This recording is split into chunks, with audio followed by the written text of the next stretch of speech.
Welcome to this explainer. Today, we're going to take a steady, systematic look at a topic that honestly affects just about everyone in the modern world. Yet it's usually surrounded by so much misunderstanding and hype. I'm talking about cybersecurity threats. We're going to step away from all the panic and just demystify how cyber attacks actually happen. We'll explore the real mechanisms behind these threats, focusing heavily on what we call the human element. So let's just dive right in. I want you to start by just asking yourself, what does a cyber attack actually look like? When you hear that a massive company or a local hospital has been breached, what image immediately pops in your head? For a lot of us, our brains immediately jump to complex computer science, millions of lines of code, and some high-speed hacking happening in the dead of night. But there's a pretty stark contrast between the Hollywood hacker and your real, everyday attacker. On one side, we've got this illusion of a rogue genius in a dark hoodie, furiously typing complex commands to break through impenetrable digital firewalls. But then on the other side, we have reality. And the reality of cybercrime is actually completely mundane. Real attackers aren't usually breaking into fortified networks through sheer technical brilliance. Instead, they're mostly just using automated scripts to target basic human mistakes. To really understand this, we're going to walk through the topic step by step. We'll look at the reality of threats, how common attacks work, why they succeed, the impact they have on our world, and finally, some simple defenses. Let's start with part one, the reality of cyber threats. At its core, a cybersecurity threat is actually very simple. It's really just any deliberate attempt to access your devices, your accounts, or your data without your permission. That's the foundational definition right there. And the attacker's goal almost always falls into one of four concrete categories. They either want to steal your money, steal your personal information, lock your data so they can demand a payment, or simply disrupt your systems. Now, cyber attacks generally exploit one of three main weaknesses. First, there's human weakness, which relies on trust, urgency, fear, and just everyday mistakes. Second is software weakness, which exploits bugs and unpatched vulnerabilities in programs. And third, security weakness, like using really poor passwords. But here is the absolutely crucial point I want you to take away from this. The vast majority of successful attacks do not target machines. They target people. Human weakness is by far the primary doorway in. Which brings us to part two, how common cyber attacks work. Before we look at the technical mechanics, we really need to understand the psychological why. The most successful attacks rely almost entirely on the psychology of the victim. Attackers craft messages that look highly legitimate. They'll mimic your bank, your employer, or a service like Amazon. And they deliberately create a sense of panic or extreme urgency. Think of getting an email that says, "Your account has been locked," or "Suspicious activity detected." They're exploiting our natural human tendency to trust authority and our desire to be helpful or fix a problem quickly.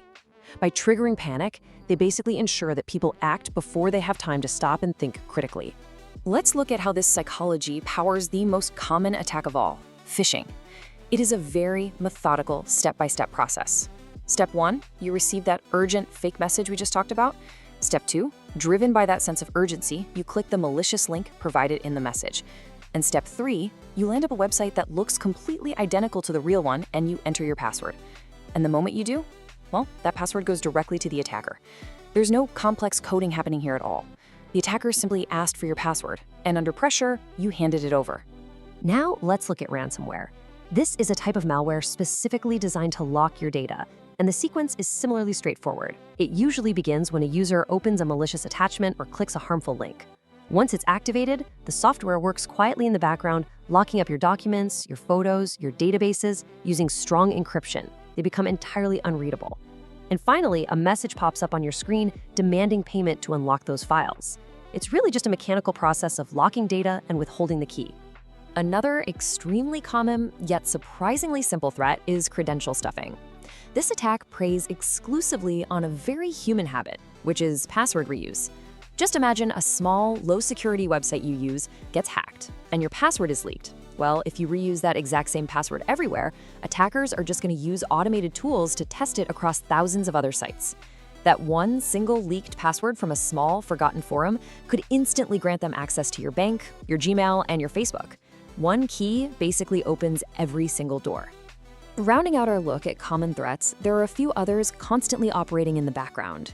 You've got general malware, which includes things like spyware, viruses, and keyloggers designed to quietly spy on you or steal information, often arriving through infected downloads. And then there are denial of service, or DOS attacks. These don't actually steal data. Instead, they flood a website with massive amounts of traffic until the system gets completely overloaded and shuts down.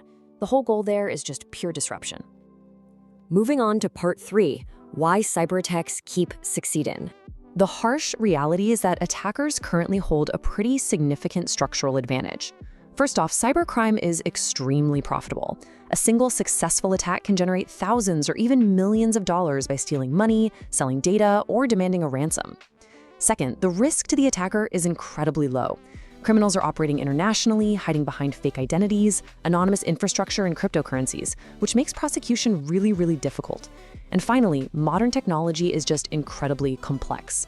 It has all these layers of operating systems, apps, and cloud services, and for an attacker, every single layer presents a potential new vulnerability for them to exploit.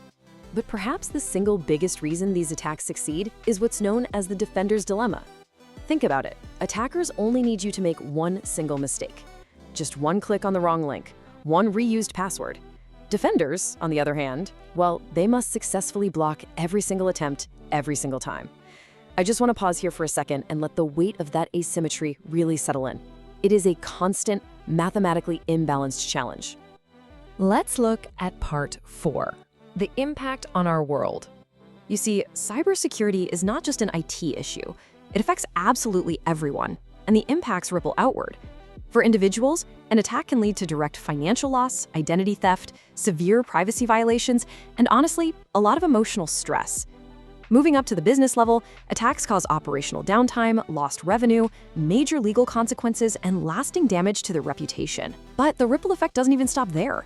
For society as a whole, cyber attacks are increasingly targeting critical infrastructure. We're talking about real-world consequences here.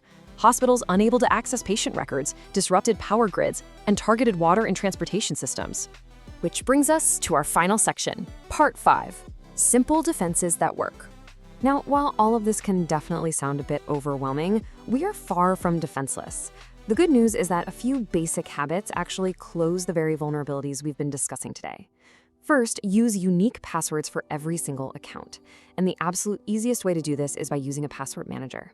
Doing that entirely neutralizes the threat of credential stuffing. Second, enable two-factor authentication, or 2FA. This just means that even if an attacker tricks you into giving them your password, they still can't get in without that second verification step. Third, simply think before clicking.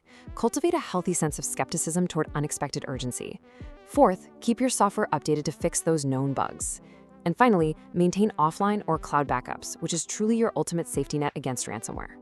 At the end of the day, cyber threats are not mysterious acts of genius. They are predictable, they're automated, and they rely heavily on exploiting human trust and weak habits. By understanding the actual mechanics of how they operate, we strip away the fear and we replace it with practical knowledge. I want to leave you with this final thought. In the digital world, security is not about being impossible to hack. It's about making yourself much harder to attack than everyone else. Take a moment to reflect on your own digital habits. Are you making yourself an easy target or a hard one? Thank you for joining me for this explainer.